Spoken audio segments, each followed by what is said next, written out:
ഏറ്റുമാനൂരിൽ അഭിഭാഷകയും മക്കളും ജീവനൊടുക്കിയ സംഭവത്തിൽ ഭർത്താവും ഭർത്തൃപിതാവും കസ്റ്റഡിയിൽ.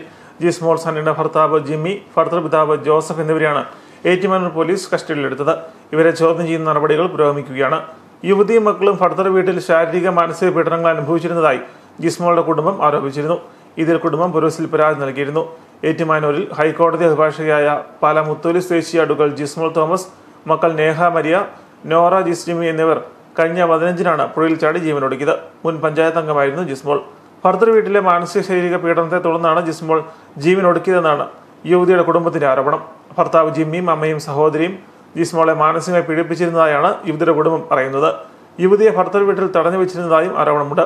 വിവാഹശേഷം നിരന്തരമായി യുവതി മാനസിക പീഡനം നേരിട്ടതായാണ് കുടുംബത്തിന്റെ വെളിപ്പെടുത്തൽ. മകളെ ജിമ്മി നേരത്തെ ഉപദ്രവിച്ചിട്ടുള്ളതായി ജിസ്മോളുടെ അച്ഛനും പറഞ്ഞിരുന്നു. ജിസ്മോൾക്ക് ഭർത്തൃ വീട്ടിൽ പ്രശ്നങ്ങളുണ്ടായിരുന്നു. ഇത് സംബന്ധിച്ച് വീട്ടിൽ സംസാരിച്ചിട്ടുണ്ട്. നീതിക്കായി നിയമപരമായി പോരാടുമെന്നും ജിസ്മോളുടെ കുടുംബം നേരത്തെ അറിയിച്ചിരുന്നു.